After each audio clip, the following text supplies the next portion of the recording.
the Elephant Room. This podcast is produced by the Louisiana Assemblies of God.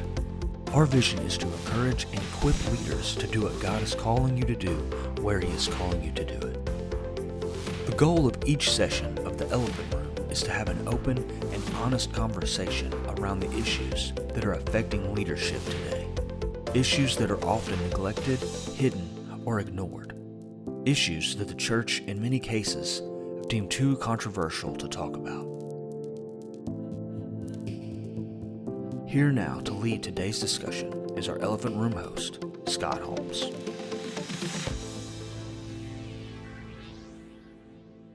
Hey, let's switch gears for a little bit, and I think that I'd like to ask you to, from the past, to just let's deal a moment here with these present issues, and and just throwing out these names of Ahmaud Arbery that and I guess I was a bit shocked that when I first went back to look at some of the details that the actual murder took place in February, that we may have never even have heard of. Right. And it was weeks later, and it was only because of a little video that all of us are talking about it today. Of course, the George Floyd, which is the issue of this moment, but we could go back even to March, to Breonna Taylor. And the story there, which is just, you read some of these facts. It's true. And it leaves you speechless. It just leaves you. And guys, coming from a 57-year-old Caucasian white guy, I totally get the being taught respect. But it's one thing to be respectful just because we're in obedience to the Lord. It's a foreign concept to teach respect because it may save your life. That's something I'll never understand, and I admit that.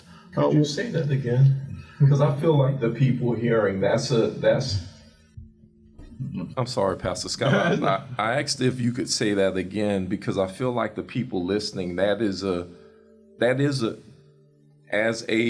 a black person, yes.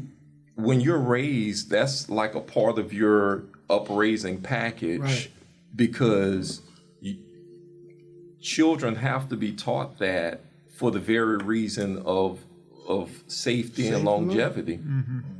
Exactly. And that is something that I remember specifically my parents teaching me, not understanding at the moment why they were teaching me that, but later on realizing like, wow, they were giving me survival skills and tools to navigate through this world that, unfortunately, what you said, you were taught respect for respect's sake. We're having to be taught two packages. We're taught package one, respect for respect's sake, and then we're taught part two, second package is respect for survival's sake. Because if not, it takes to be getting pulled over and becoming belligerent, and now your name is on the list of someone who, and unfortunately that is a reality that young black people have to be raised with. And that's not just something that started like 10 years ago. I'm 40, I'll be 43 this year. That was something I was taught at 7, 8, 9, 10, 11 years old. So that I would not be in the situation if I was either pulled over by a police officer or pulled over by someone of authority. And I have the utmost of respect for authority. That is my DNA, especially being an athlete. You're taught authority. That's a part of being an athlete. You respect your coaches, you respect your teachers, you respect your, whatever.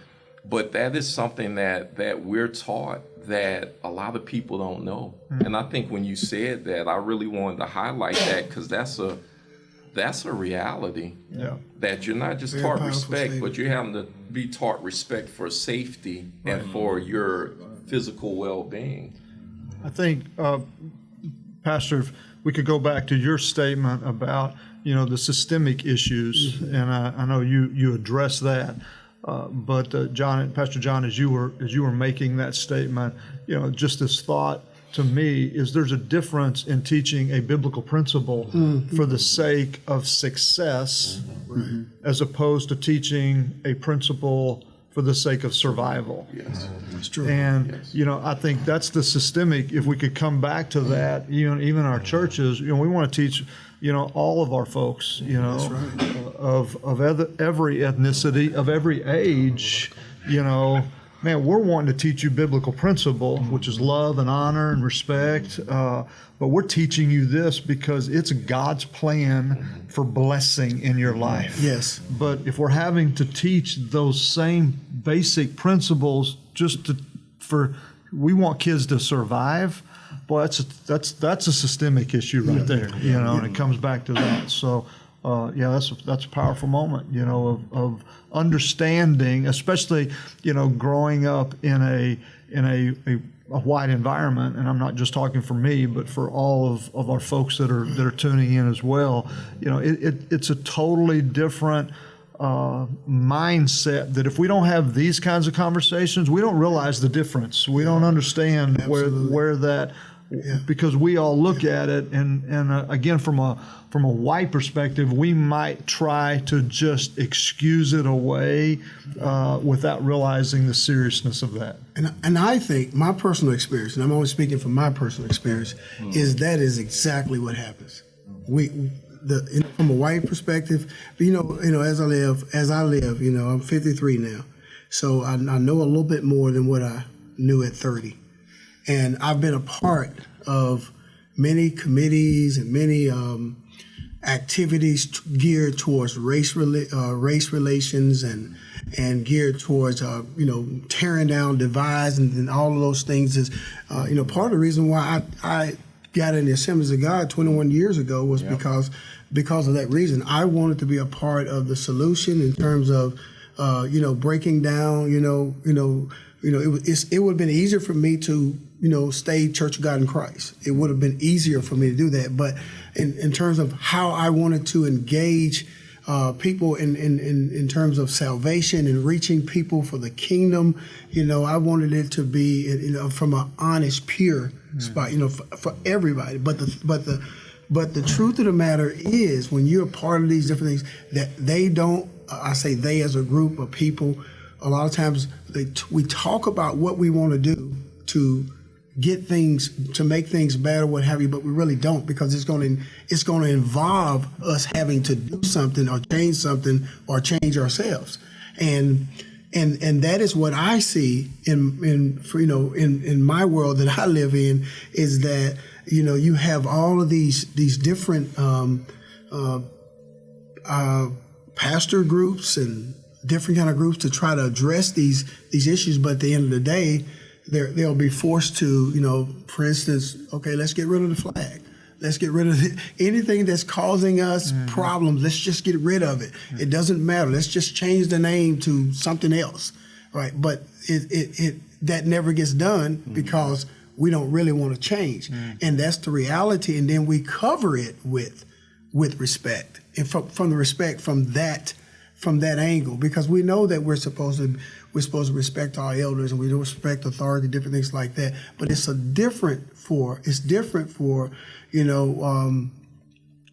us, because it's when we teach that respect, because the Bible says teach it, and it is true. But at the same time, when we get young people to come in our office for counseling because the parent brought them in there, then we have to tell them, now look, this is what you have to do.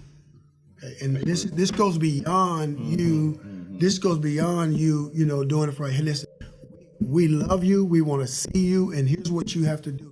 The world is not, they don't understand it the way you understand it. See, everyone's not going to believe, everyone's not saved, and then we have to tell, and then that's why parents have to tell us, even, in times past when our parents was, a lot of our parents weren't educated or undereducated, and they would tell you things like this. Now, I don't care what John doing. You my son, and here's what I want you to do. Right. And the reason why they did that, because that was all the capability that they had to for you to understand why you can't do certain things. I mean, I remember coming home, you know, getting a ride home from football practice with some white, that concerned my parents. It, not because it was that, but it concerned them because they lived in a time when you got in a truck with a white boys or whatever like that, you might not come back home. Yeah. But I didn't get that at first, you know, but I later understood that because that's the perspective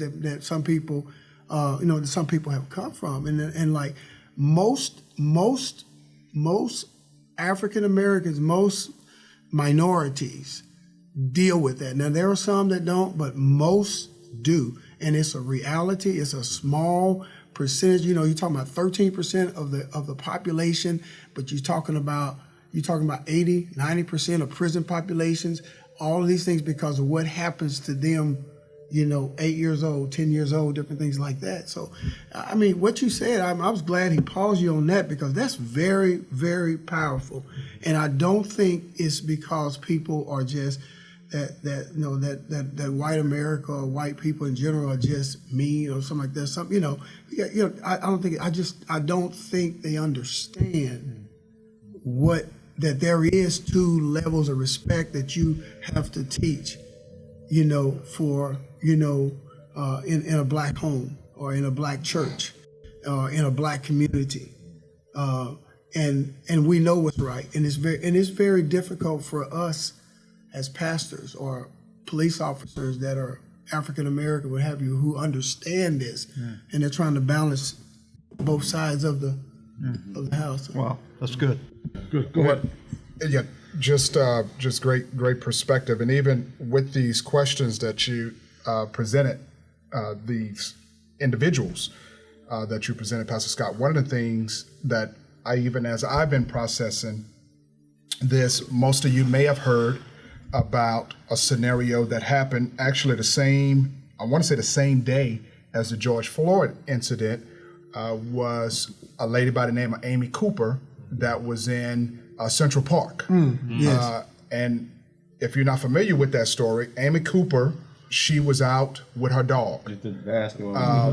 And there was a sign up that says that in this bird sanctuary, all dogs have to be on a leash. Well, there's this black guy who observes birds. And now, I don't know about y'all, but this is funny to me. That's like a stereotype to me. How many black dudes bird watching? You know, like, it don't go together. But anyway, it's in New York, so. You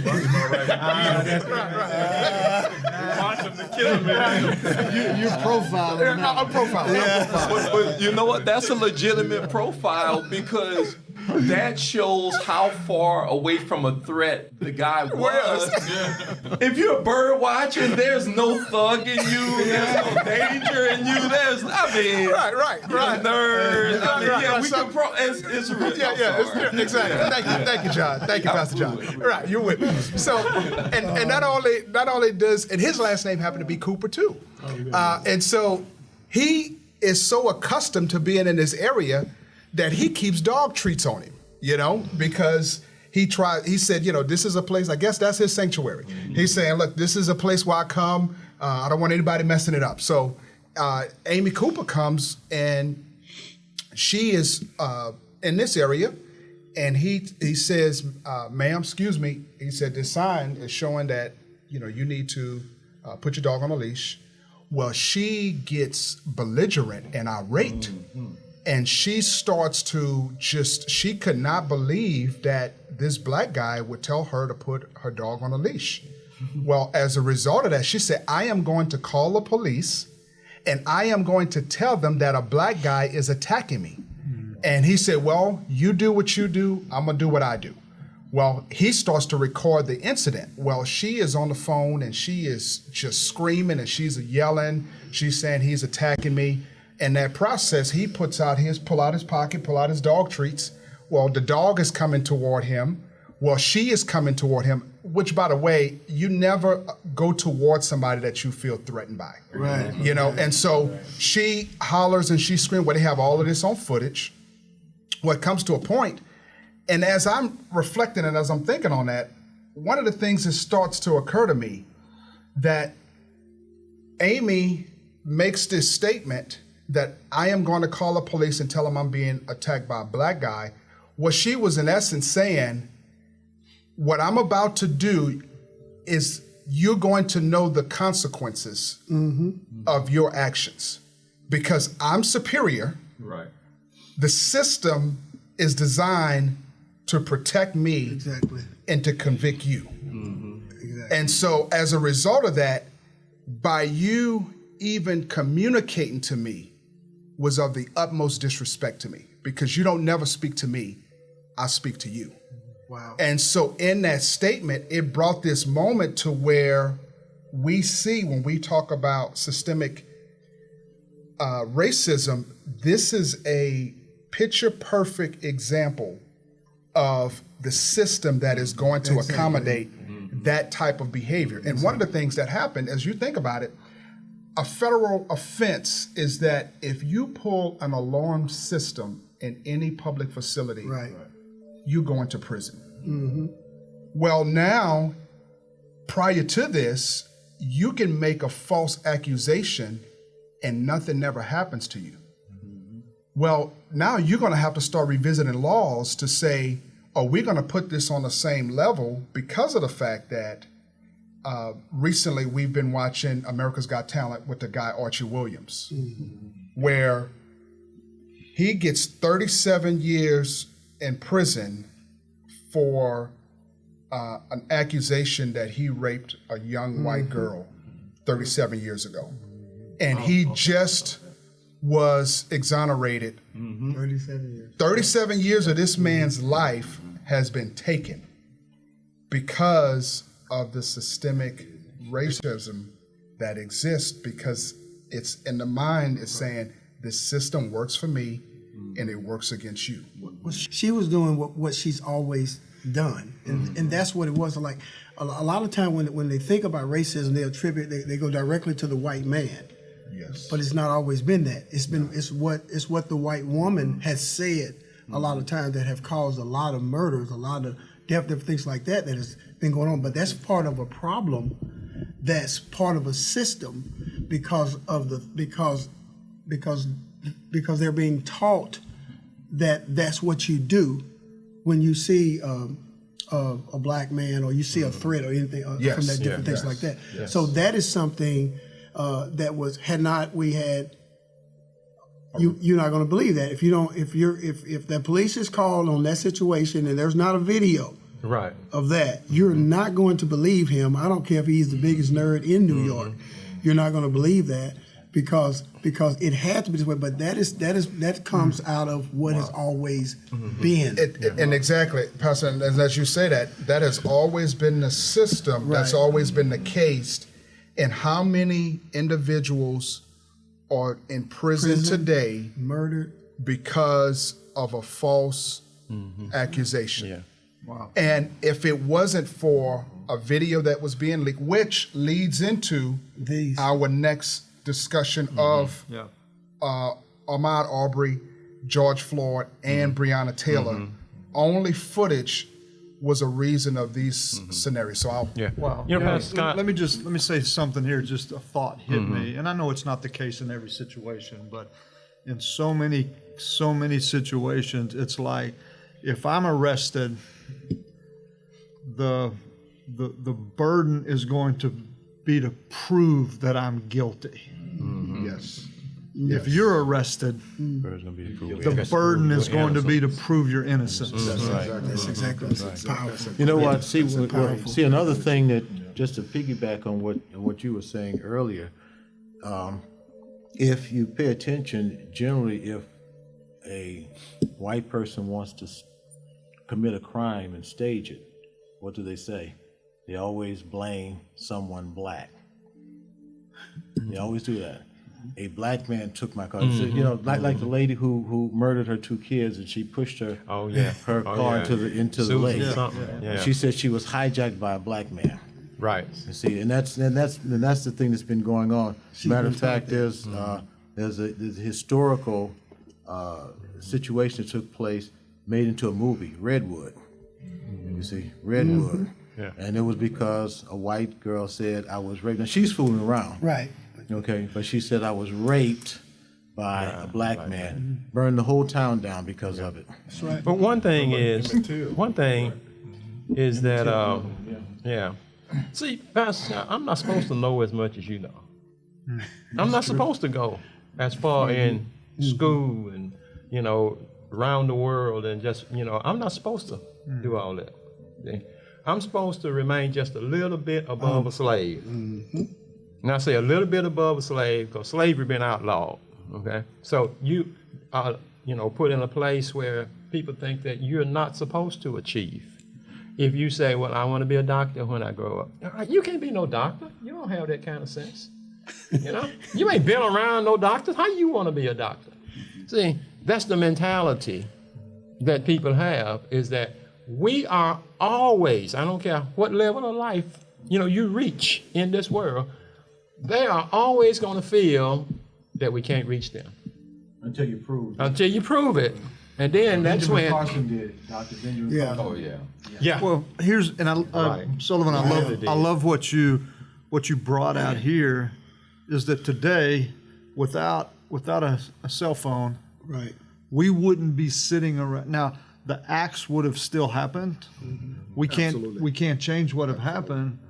We just, without proof, we wouldn't be sitting around here talking about this because we wouldn't know it. So, Exactly. boy, that's a powerful answer of how do you process that, and just tying all those things together, because there was some video footage. Just let's spend just another moment here on this one thing. How do you process this?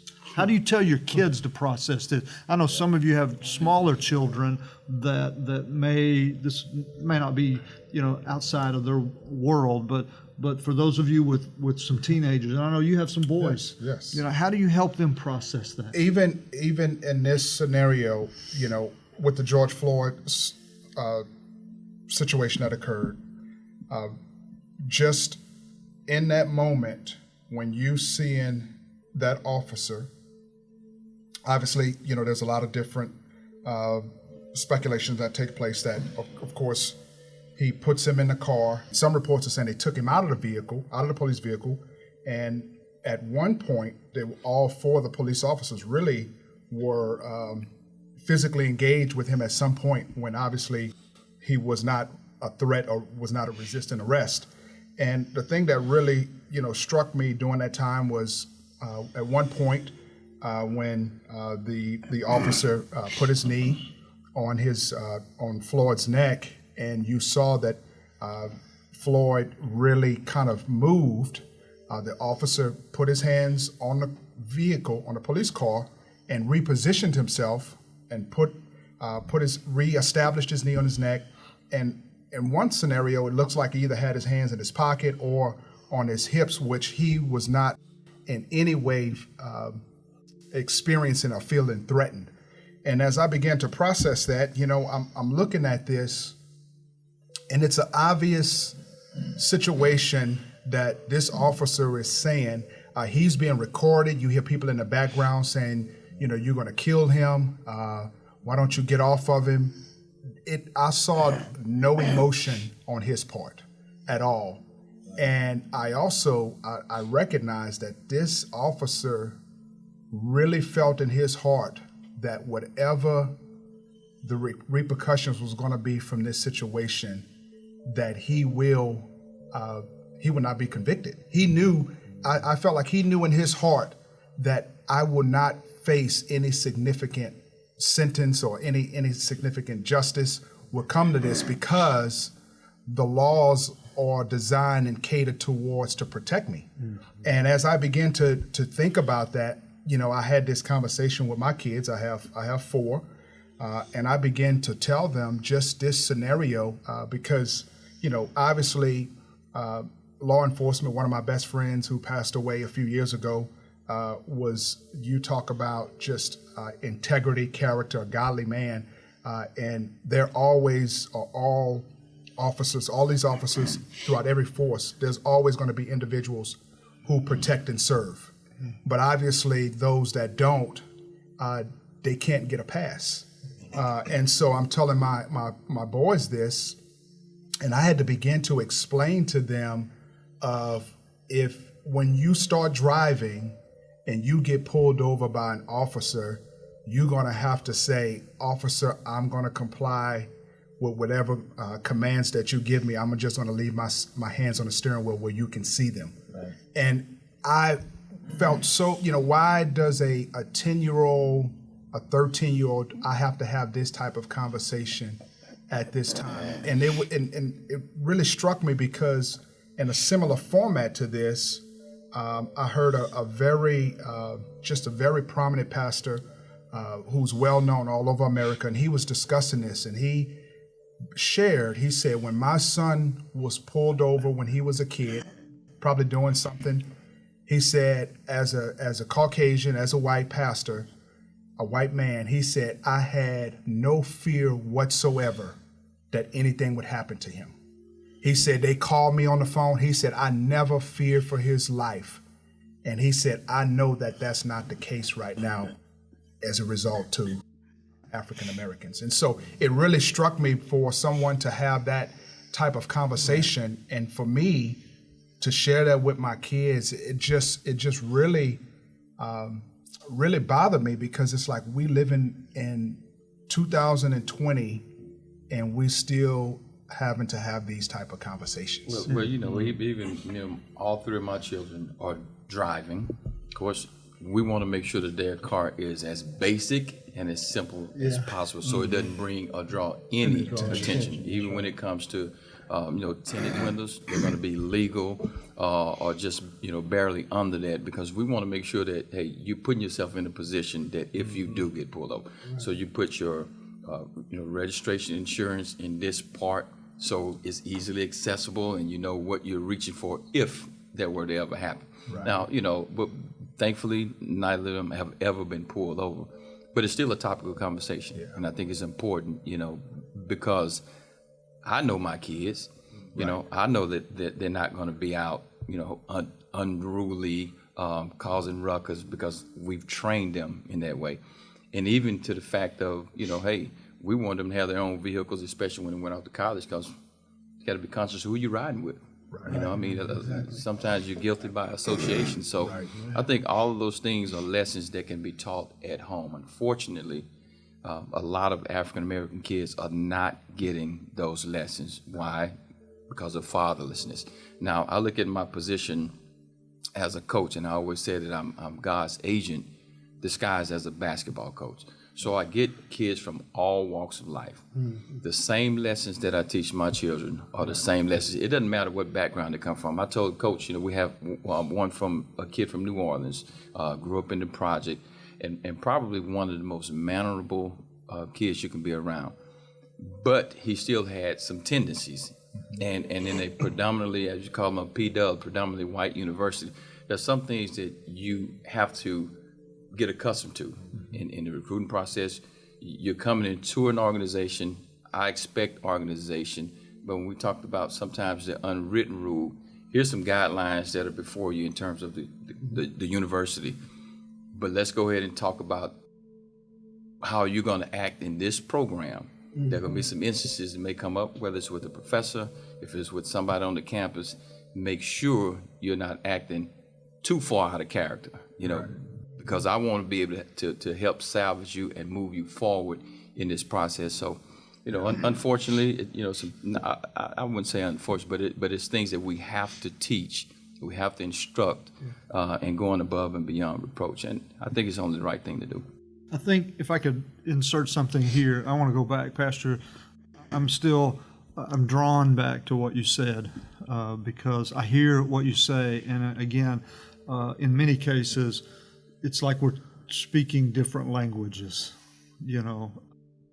And but as I listen and I look at this question of how do you process these present tragedies, the way you look at this is you're having to reteach mannerisms, you're having to reteach and remind, whether it's your children or those folks that you influence, maybe the young people at your church, and again, I know we're headed to the solution part, and I realize until we can get to that solution, to where we live in a world of equality, which we don't, that we have to address these issues, but that just seems to me a challenge. It's a challenge to hear this, that we have to teach that. It's true. Because that's not in my world. That's not something that is, and when I say my world, I think I could speak, pretty reasonably to say in the white world, that's not something that, hey, we have to tell people how to respond when they get stopped by a police officer, or we have to, walking through whatever system or organization, this is how you have to respond, and this is what you have to be, really cognizant of. And to me, again, that goes back to that systemic thing. We're still having to teach survival skills. I know I'm going back to that. I don't want to. I don't want to keep repeating myself. But as long as we're stuck in survival mode, we're just not going to get to exactly how can we move past that? So, man, how do we process this? How do we process this tragedy? I think while we're talking about survival mode, unfortunately, and I do want to use the word unfortunately, all of us at this table are here with you because we learned survival skills. Interesting. It was the very survival skills that we were taught that have navigated us through the different challenges and phases of life, of racism, of you come in on the heels of segregation because of your age and your educational experience. It was because of the survival skills that we've made it, and other African American men didn't make it, and that's sad because and my heart breaks because I have to teach my young black kids, students, members, I have to teach them survival skills. Melvin was on staff with you. He's been on staff with you. Melvin got saved in our church. He was from uptown New Orleans, grew up on Josephine Street, one of the worst neighborhoods in the whole, I wouldn't just say in New Orleans. I believe that neighborhood is one of the worst neighborhoods in America. Wow. And when I met Melvin, because I've been to Flatbush, Brooklyn, and Flatbush, Brooklyn reminds me of that part of New Orleans. These are two of the toughest places in the country. And I remember teaching Melvin how to dress, teaching him how to talk in public, teaching him how to approach people of other cultures and races. A lot of what you see in Melvin Stringfield today in his 30s, I started working with him when he was 16 years old because I understood as a single kid from who grew up between two projects, the Malfamine and the Magnolia projects. He was smothered in the middle of it without a father, who had never met his father and was a minority, and grew up in a neighborhood that was prone to murder and crime, that his chances of survival were so slim. And I took him and I said to God, I said, Lord, how do I pluck this kid from this neighborhood? And Melvin's goal, and you can ask him, when me and Melvin used to talk when he was a teenager, his number one goal in life was to get out of his neighborhood and just survive. That was his goal. It wasn't to be a youth pastor. It wasn't to go to college. It was just to make it out of his neighborhood and just to not go to jail or die before he made it through his high school years. That was his goal. So when I talk about we were talking about this, earlier before the meeting, that's the level of, when I think about ministry in New Orleans for the last 20 years, that's what ministry is to me. It's not an altar call. It's not, are you born again?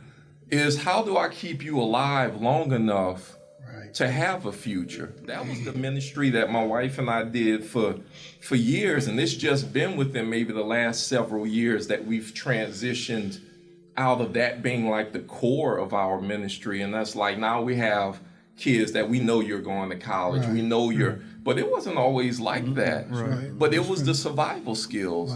I would have two things. I would say, okay, Mel, we're going to talk about the Bible. We're going to read the book of Proverbs, and we're going to talk about how do you get through this week and not get shot, not get robbed on your way home from school. How do you not sell drugs because he was in poverty? My wife and I used to feed him and we'll make sure he had food to eat. I mean, that was the level of what we dealt with. And the rules aren't the same. And that's what the rules not looking the same look like. It's not just people saying, oh, we have different rules. No, this is what it looks like on a day-to-day basis and with a real life. Right. So, I think the approach and the heart that we've had to take has been that. Because if you don't, a kid like him, they're just another statistic that you see on the blip on the news channel. Mm-hmm. They don't make it. They don't become a youth pastor because they never survived their neighborhood to ever get the opportunity to become a man of God. And that's a reality of what survival skills. Mm. That's why we have to do survival skills in the Black community, especially amongst young Black men. That's a reality. That's a reality that we have to live and face throughout our lives until we get older. I think us in our 40s, 50s, 60s are less likely at this stage, but it wasn't always that way. As teenagers and then 20s, it is your life is predicated on having those survival skills to get to our age and beyond. That's true. That's true. Mm-hmm. And Go ahead. just to piggyback off you, that's why so many people kind of run away from inner city urban ministries, because there's a whole different level of issues and problems and that's real. And support that you have to be engaged in. Yeah. So it's just not, let's disciple you to be a man or woman of God. No, we got to teach survival. Mm-hmm. Let's look at your friends. Who are you hanging around? We got to look at what about just mannerisms. And like right now, and it's crazy that we're going through this because we started this series on anger about a month ago. And so it's like, I'm going through it with our men, shout out to Regeneration Church men. They're going to watch this later. They're going to appreciate that. But we've been dealing with anger and uncovering the roots of anger. Not just waiting till we get angry, because that's a lot of times too late. Because it's dangerous. So, of course, the Bible says, be angry, but sin not. But a lot of times what we have to understand is that when we get angry, it's almost too late. We're going to sin because if we haven't been taught how to set those boundaries, we explode. And that's what we're seeing right now. So what we're doing with the men is that we're uncovering roots of anger. Like, what are the roots of this thing? And this is the issue we have today, is that we keep pulling the head off the weed. Mm-hmm. That's what we're doing. We keep pulling the head off the weed, and guess what it does? It grows back, and it grows back stronger and stronger. And again, if I can just make this comment as we again moving forward, because I think if we look at this question of how do we move forward, because one of the things that just keeps rumbling around in my head, and I think Byron, you said it earlier, Coach, about. We're gonna be right back here in 4 more years, or 3 more years, or we're gonna keep having this conversation.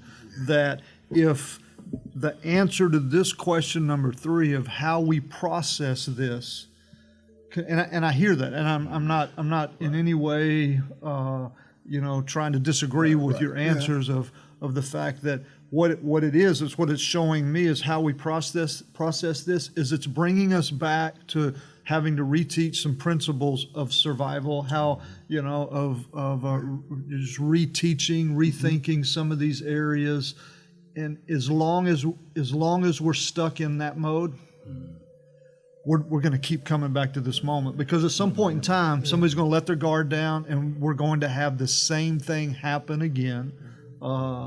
So, but it's a constant, and I say this, we have what we call mind massages. So the minute a young man enters my program, it's all about transforming his mind first, so we can eventually get to the heart issues.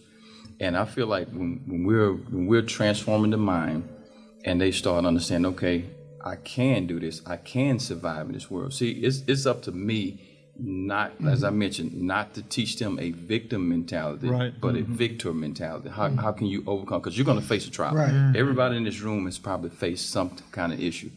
Did it scar you to the point where you still couldn't continue life? Nope, because we wouldn't be here today. So how can we overcome that? How can we put a plan in place? I had a candid talk with my athletic director, and I said, you don't understand the kids that I'm working with. And he says, yes, I do. I said, well, tell me some of the kids you have in your program, which he's the baseball coach. Yeah.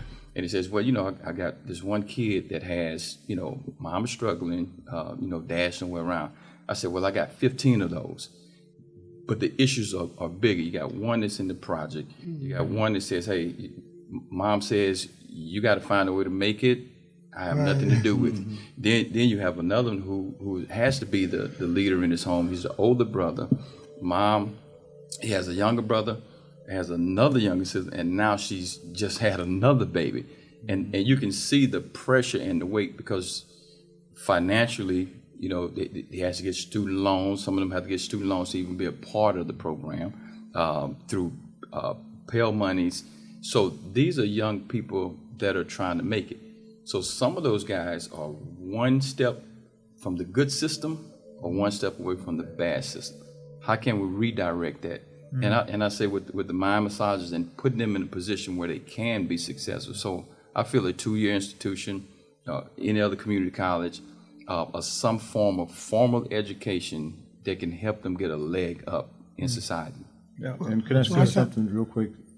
Basically, piggybacking on what you said, even when you teach and you try to mentor and instruct kids to go in the right direction, it is still a challenge. Sure. And you can still lose them. For example, in our ministry, we lost 3 to prison. Yep. 3. And they kind of, hung with each other and kind of fed off each other. But what usually happens while you're instructing them here, Somebody else. they're being influenced out there. Culture. See, and that's the challenge that we face. The same thing you said, and I'm going to close with this, is when I had some of those young men go back home, we lost 2 because they were in a structured environment, but then they go back home and now they're back into the same environment and they say, you know what, now then he's in a position where he didn't finish school, doesn't know what he wants to do. Mom kicked him out of the house, so now I'm just trying to figure it all out, Coach. You see, those are the things that even when they're on our campus, now remember, this program has been in existence 2 years. I'm a program that's majority African American. Some of our professors or administrators were not ready for the element of kids. Yeah. It's not like they're terrible kids now. I think we have some of the most well-mannered, well-behaved, even from the custodians who tell me how much my guys are respectful and take care of responsibilities on the campus. But if I have a level 1 student, which is your lowest level learner, level 4, your highest level learner, and you put a level 1 in a majority classroom with level 4s and it's just going over their head and it's not being addressed, where we as coaches have to take those same young men, mold them together and put out a good product night in and night out, or at least 2 nights out of the week where we're being observed. So I say if we can do that as coaches, why can't it happen in the classroom? Which it does. I'm saying there's a lot of positive things, but I'm talking about in terms of the element of student that you have. Right. How can you get this level 1 or up there to the level 4 where he's a high level learner? That's good. Well, How do you? Sure. Well, my issue with this is when we look at all these cases, when the Ahmaud Arbery and Breonna and George Floyd situation, I've been saying during this COVID-19 series, I've been preaching a series of messages under the umbrella of what we do right now is what's going to determine who we are when this is over. And it's it was kind of odd. Nobody didn't know all this stuff right here was going to happen, but I do think that it's reflectory of this right here. So what's going to happen on the here at on a community level and our church level? What's going to happen politically? What type of attitude we're going to take as a nation. All of that matters because if we don't do something now, if we don't change the way that we've approached these issues in the past, it's going to continue to be. It may even be even more explosive. So I think the riots and things like that, those are only the beginning of our problems if we don't understand that we really have to change. It's like God is saying, guys, listen, I'm trying to work with y'all, but y'all gonna have to do better. Mm-hmm. And so it's like, with these issues right here, then so we've got to do things like kind of like what we're doing here today, but it can't end. It can't end with, okay, we had the meeting, it's fixed. It's not fixed. There's a disadvantage. We've got to do some things to catch people up. We've got to take some bold steps in helping people so that they don't continue to, so that this type of things don't continue to happen. Because every time this happens, it's like, I knew it, and then it's like I'm next. It's like, and it's gonna wait, and then it's like Coach said here, 4 months later, something else is gonna happen, and it's like, okay, this is the world we live in, and then we skirt around it and say, oh, that's terrible, that's sad, and we do little different things, that's. No one knows anybody's heart. Not saying they're doing it for the wrong reason, but it doesn't stay. This is an issue. This is something. This is generational. This is something that's been here, a long time, as long as America's been here. And so now we are now at a boiling point where, you calling this meeting is bold. It is. I had to make it to this meeting. I had to make it to this meeting because finally, okay, maybe we can start talking the same language, and maybe now that there's people that fit your demographic that will be willing to do this, not for a things like this can become a fad too, but for publicity stunt. But they'll do it for real, to where we could see real change, so that our young black boys and minorities and people don't feel and do this. Because when this happens, this is what every black young man says is happening again. Hope it don't happen to me. Yeah. Let me just say, I know, Pastor, I know you want to say. Let me just throw this out real quick and just go around. In your estimation, we talked a little bit about past, present. Obviously, you made the great observation, Pastor Sullivan, that without video, we wouldn't even be talking about this. Yeah. So obviously, I think we're naive if we don't embrace the fact that there's a lot of stuff happening that isn't caught on video. Absolutely. So, in your estimation, and Pastor Thomas, I'm going to start with you. Better, just one word, better or worse, as far as the racial tension and the way that our culture is dealing with this issue? Is it better now or worse now than, in your context, just in your lifetime? Let's not go back 60, 70, 80 years. We really have no way other than just history books but how would you assess that? Just in your honest thought, better or worse? In terms of how, we'll say, blacks in general are affected in everyday life, it has to be better. Okay. And I'm saying that, because it's not a legalized racism anymore. Whether it's on where it's on the law book, where you talked about discrimination, Jim Crowism, miscegenation, all this kind of stuff. So on a day-to-day basis, general in blacks it's better. However, I'll guess on a functional level, where society is concerned, where society functions every day, it's worse. Okay, I would say it like that. Because see, in essence, if it was what it used to be, we probably wouldn't be in this room, together with you. Okay. You see, and together with the other people who are here on staff, and And then there are many of us who have white friends who are, very good white friends. You see, so in that regard, yes, it's better. In other regards, we wouldn't have had a black president had it not been better. You see, so there has been improvement. We can't say there hasn't been.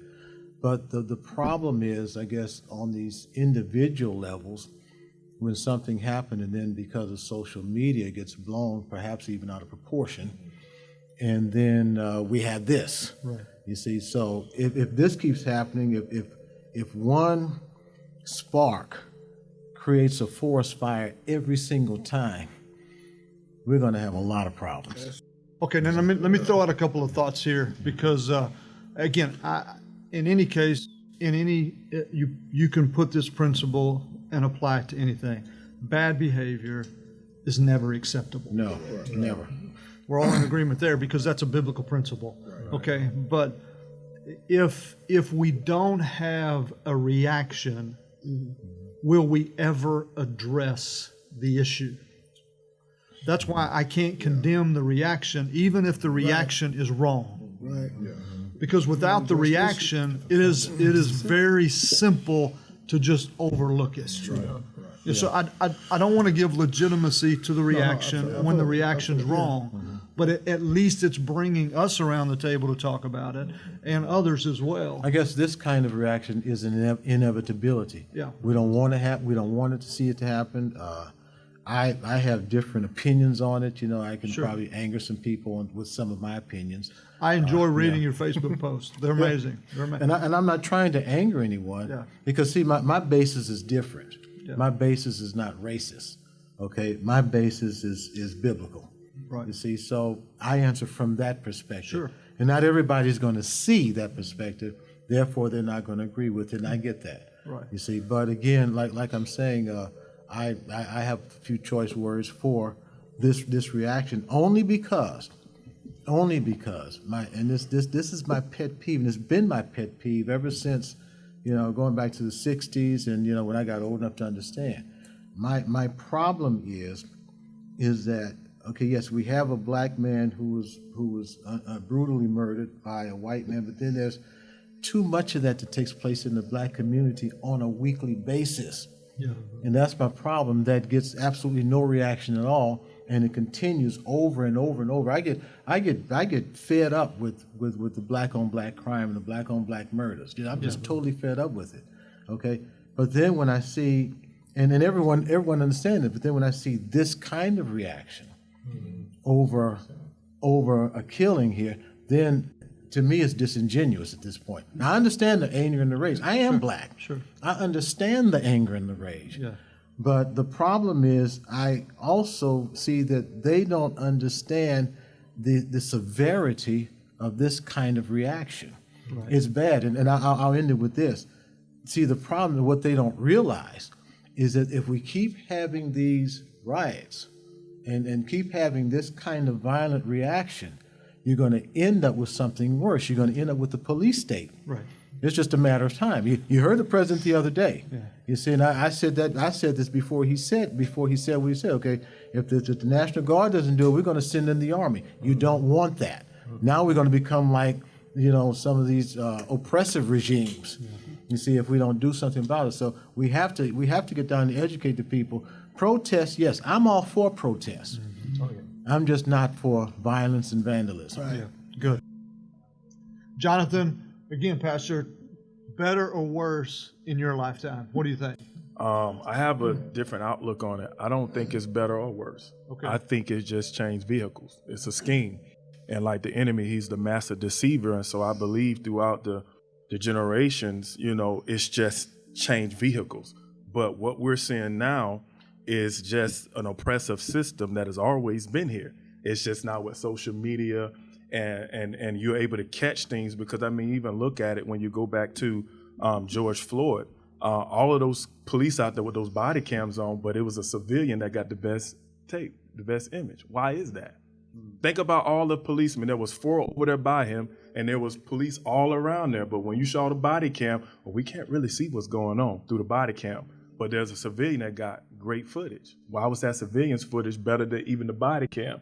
You look at how we process it. When I look at all three of these, George Floyd really stands out because as you had a guy position himself, and he kind of was over, like, he was posing. Like, it's like he was looking around. He wasn't looking to see what was going on with George Floyd. He was posing. And what that spoke to me is that he is a hunter proud of his prey. When you think about people, when they deer hunt and they get a prized possession, they kneel down. No, but they kneel down next to their prey, right? A big deer with antlers, they kneel down to say, look what I did. And it's almost like he knew, like, I'm doing this on purpose. And this is my trophy.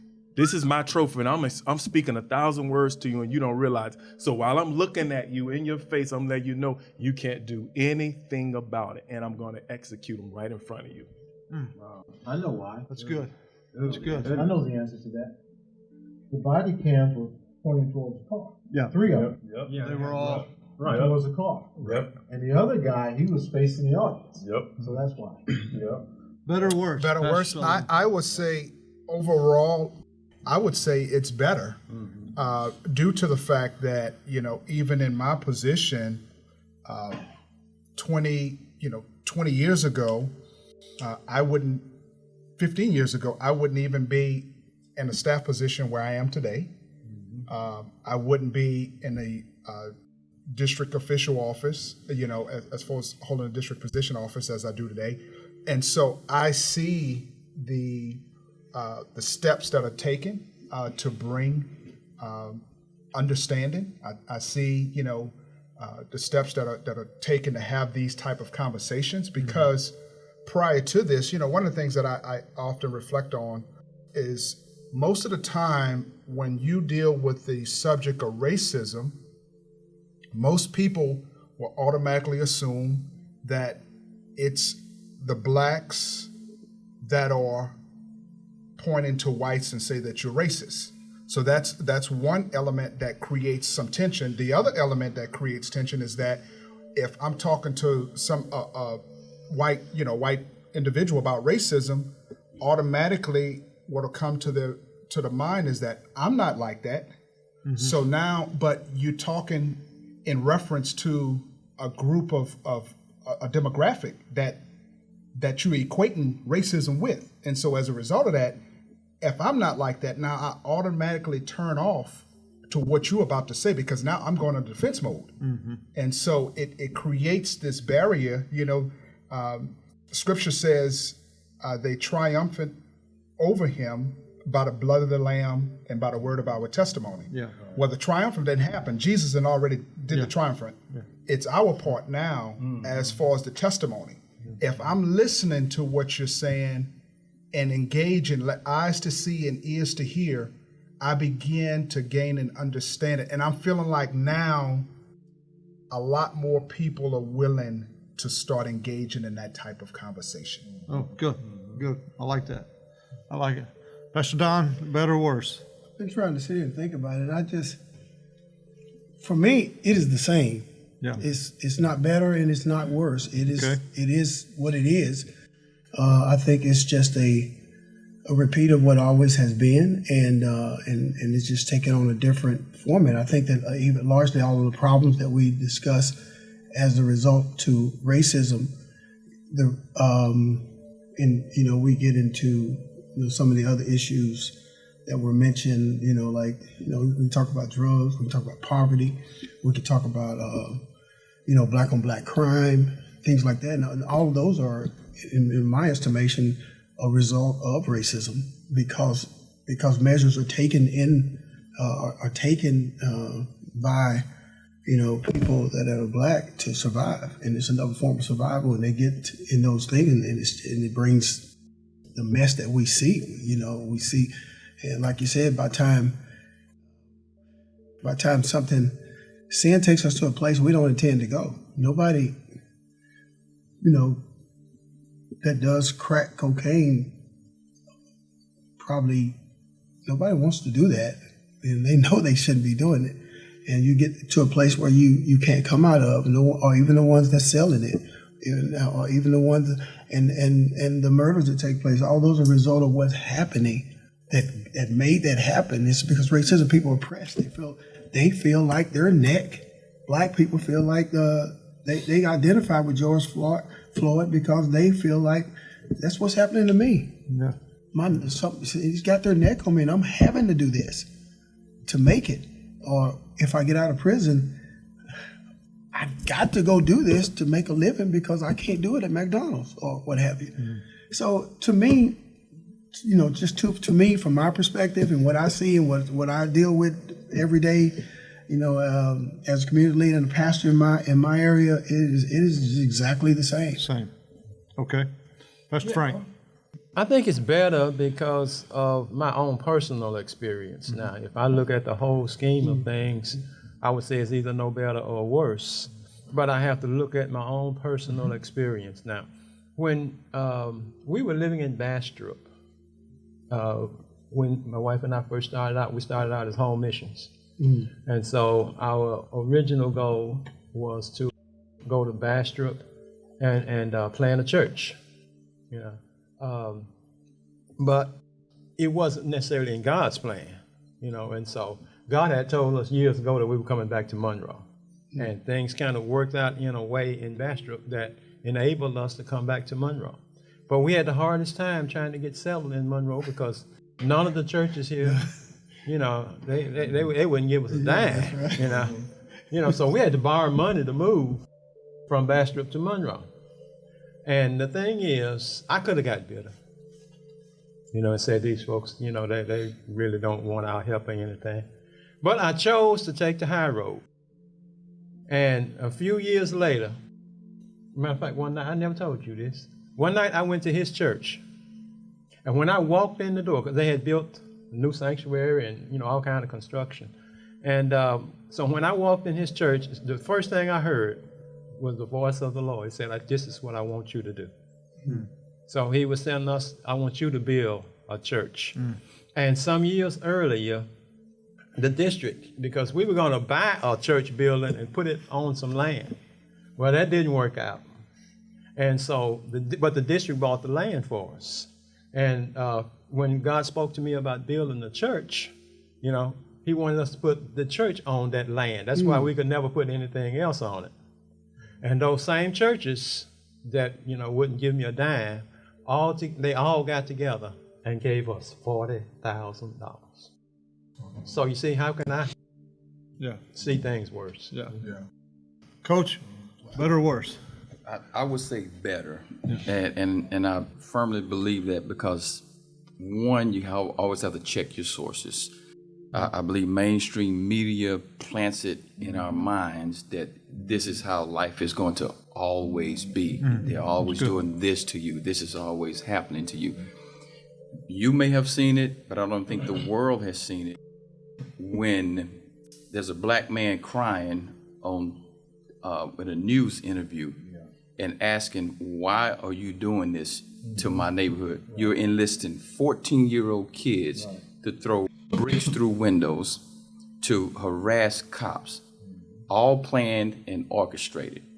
They don't show the clips when the police officer goes over and hugs the black woman, or the unit that's protecting the officer because he's now isolated and could be the victim of a mob. So I always look at checking the sources. Why are these certain things happening? And it's a whole lot more good going on than bad. And even the evil forces that are behind it that would, plant bricks in neighborhoods that there's no construction going on, but we want to incite you, or we will have these hired hands to come out and throw bricks. So for me, I'm saying it's better because I'm not experiencing it at that high level. The majority of the people that I come in contact with, whether they're black, white, we love one another because we're human beings. And not all of my friends are born again believers, but you can see their eyes are being opened, because at the end of the day, it becomes, you end up fighting against one another. Now, there's a lot of black on black crime. I think there was 6,000 individuals that died at the hands, in terms of black on black. Those don't get as publicized, But the minute there's one incident that takes place of this, they're dubbing it as police brutality.